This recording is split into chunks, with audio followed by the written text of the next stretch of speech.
I'm writing this because my family won't talk about it anymore. I'm the only one who can't seem to forget.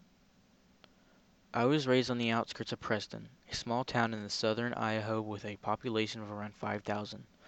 My more immediate community was an isolated, dead-end dirt road called Bear Creek. Less than 20 families lived on the Bear Creek. I didn't mind being so isolated. I grew up in the comfort of wide fields and close neighbors that only rural people know. We were a Mormon community, very church-centered, very community-centered. All the young girls were part of the young women's group, and all of the boys were members of the local Boy Scout troop, which doubled as a church group in our area.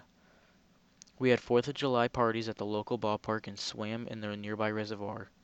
It was a good, quiet community. My house, a 92-year-old farmhouse built by my great-great-grandfather, was situated on a small hill surrounded by a wide grass field on one side and a snaking dirt road on the other. Across the road was the creek bottoms. Southern Idaho is categorized in a desert climate, so not much grows outside of the irrigation fields besides sagebush and burrs. The creek bottom were the exception. The creek fed the growth of thick tangle of pussy willows bushes. In the late fall we used to go down to the bottoms and pick the white cottony pussy willow seeds to decorate the fences of our driveway. Being so isolated, it wasn't uncommon for animals to come down from the mountains. We had a female moose who brought her calf down and lived in our orchard every winter, and the occasional lion wasn't unheard of either. The summer when I turned 8, I remember because it was the same year as my baptism, a small mountain lion was spotted several times in our area. We weren't worried. The big cat stayed away from the farms and usually moved on when the area didn't yield enough food. The same summer my neighbor, Peyton, was working on his Eagle Scout project. He loved National Geographic and thought it would be pretty cool to try putting together a National Geographic submission on our little creek bottoms. The young lion that happened to be in our area at the same time made him especially excited. He decided he wanted to try and get pictures of the lion and emailed the National Geographic team for advice. They recommended setting up an automatic camera that takes shots every couple of seconds in an area the lion was known to visit. They also recommended setting some kind of bait so the lion was more likely to come by. No one in the creek liked the idea of live bait or carrion, so we came up with a different kind of bait. We decided to set up an audio recording of dying rabbit and play it on a loop through a set of speakers hidden in the willows. I remember when everyone was down in the bottoms testing the speakers, and I heard the noise for the first time. The sound of a dying rabbit is horrible. It's been described as being almost identical to the sound of a screaming child. If you've never heard it yourself, there's plenty of recordings available online. It's worth a listen. The camera was set up. The speakers were set up. Everything was perfect. Peyton explained that he would allow the camera and recording to play, uninterrupted for a week, and then he would go check on it.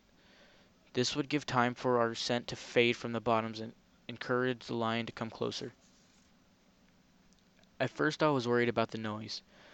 It was a truly horrible noise, and our house was the closest to the setup point in the bottoms.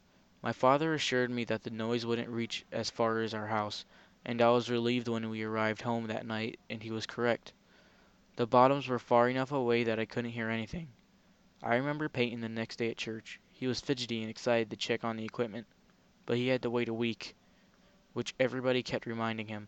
He wouldn't risk going down too early and scaring the lion away for good. That night I woke up to an awful noise. I sat rammed out rod straight in my bed with my eyes wide in the dark. Hands clutched so hard my palms bore the indent of my fingernails for hours laughter. I knew that noise. It is the recording of the rabbit. It sounded faint and far off, like it really could have been coming from the bottoms. But that was impossible, because the recording had been going all night the previous day and I hadn't heard a thing. I didn't sleep that night. I was too scared to get out of the bed and wake my parents. The recording played over and over again. I had the loop memorized. In the morning I stumbled into the kitchen for breakfast. My mom and dad were sitting at the kitchen table. They too had dark rings under their eyes. I hadn't been the only one who'd heard it. Mom was convinced that the equipment must have been broken. She wanted to go down into the bottoms to check it out. Dad refused. He was a kind, gentle man and didn't want to stir up any unnecessary drama. He was sure there had been a strong wind last night, and the wind was carrying the noise farther than its natural reach. He told us to listen. We did. He was right. We couldn't hear it now. We forgot about it and went about our daily doings. The next night it happened again. I stayed up in bed with my back to the wall. The screaming was even louder than before, but this time something was different. It was louder pitched than I remember, and parts of the loop were slowed down, as if the recording were warped in places. At times the loop did not loop naturally, and instead picked up at a random place in the middle. My mom didn't mention anything at the breakfast table, but both her and my dad seemed tense. The third night I mustered the courage to stand beside my bedroom window and look out the project. For a moment I stood, rooted to the spot, my hands shaking no matter how hard I clenched them. The noise settled in through the cracks in the window. I watched the outline of the trees in the yard, perfectly still. Not even the slightest breeze stirred their branches. My mom announced that she would be going to visit her sisters in town the next day, and would probably spend the night there. She invited me to come along, but I was a daddy's girl at heart and chose to stay at the farm. I took Mom's place beside Dad in their bed that night, but even that didn't help. I don't think my dad was asleep either, for he was unnaturally still the whole night. We began to hear the noise during the day too. I was drawing with chalk on the sidewalk when it happened. My shoulders tensed and the hairs on the back of my neck prickled. There was only one scream, a short, high-pitched one, and then the recording fell silent. It happened again several times throughout the day, but never the whole loop, just clips from it. Later that evening Peyton's dad came up the driveway on his four-wheeler. He said he was looking for their dog, a sweet yellow lab who had been missing since that morning. Dad said he was sorry and that we hadn't seen her. I stared at him, silently begging him to mention the recording, but he didn't. He was a quiet man after all. He didn't want to bring up any unnecessary drama. Mom stayed away the whole week. Dad and I didn't sleep. By Saturday the screaming could be heard constantly, though it seemed to have deviated from the familiar loop entirely. I didn't recognize any of it. Sometimes the screams were thin and long, other times they were hardly more than growls. Once, while my dad had been heating up a meat loaf for lunch, the noise rose into such a rancorous din that he dropped the plate and it shattered. I pressed my hands over my ears where I sat at the table and squeezed my eyes shut, but it didn't help. The noise forced its way in through the cracks of my fingers and pinched my throat and rattled my rib cage. The din lasted for a whole minute, then fell silent. Dad was shaking. That was the last we heard of the noise that day. Peyton came by Saturday evening to ask permission to cross our road to collect the equipment. He was so excited, I watched him disappear into the creek bottoms, with a sense of tired relief. After the equipment was gone, it would all stop. I couldn't wait to get a full night's sleep.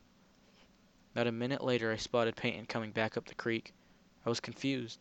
It had taken us so much longer to set up the camera and speakers, so I'd only assume it would take just as long to collect them. My breath stilled when Peyton came closer. He didn't look right. His eyes were wide and his face pale. Something wet dribbled from his chin and onto his shirt. I later realized it was vomit. My dad caught him before he fell and demanded to know what had happened. Peyton couldn't speak. He just cried. We called his dad. I looked after Peyton as both my dad and his dad went into the bottoms. They were going a long time. When they returned, their faces were grim, and they smelled funny. I noticed red on my dad's hands, and I asked what was wrong, but they brushed right past me and immediately called the police. Nobody would tell me what had happened. I sat on the couch as a blur of neighbors and police officers swirled around me. At one point, an officer placed something on the kitchen table and left. I looked into the kitchen curiously. It was the camera from the bottoms. I wish I hadn't looked. The camera was a little banged up. Tiny scratches and dents covered the plastic casing. When I lifted it, my hands stuck to the plastic. Something tacky and odorous covered the screen, but it turned on fine. The first set of photos were normal, just the pussy willows cast green in the glow of the night setting. As I continued to click through them, they quickly became strange. At one point the camera angle changed, as if the camera had been knocked from its post. Grass now obscured most of the frame. Flecks of red appeared on the lens and remained for the rest of the set. One photo made me pause. There was a figure in this one, or half a figure, as most of the upper torso hadn't made it into the frame. I thought it could be human, but it didn't look like it should be standing upright. Its legs were twisted, like an animal, and it seemed to be having difficulty supporting itself in an upright position. Besides the legs, a long, thin human arm hung. Whatever it was must have been stooped over, for its fingertips hung below its crooked knees.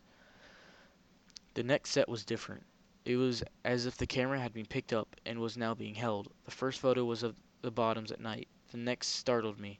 I had to look closely before deciding what it was. A rabbit had been laid in the bushes, but its ears and most of its scalp had been peeled away. The next was of the same rabbit, but a thin, dark hand was holding it up against the sky. Its limp body hung like something from a nightmare. In the following photos more rabbits joined the one, each with their ears and scalp removed. Then a cat, then more cats, then a dog, the yellow lab, the lion. The following photo was of 7 rabbits, 3 cats, and 1 dog, and the lion, all laid out in a row facing the same way. Their arms and legs had been arranged as if they were marching, like some parade. All of their scalps had been removed, and tiny white glints of their skull could be seen. The last photo was overly bright, like the photo had been taken too close with the flash on. An eye dominated the frame, but it was yellowed and crusty, and had a bar pupil like a horse. In the bottom corner the edge of a mouth could be seen. No lips, just teeth, sharp and little, with wide gaps of red gum between them. I wish I hadn't looked. I heard my dad talking to the police outside. They said the speakers had malfunctioned. The recording had only played the first night.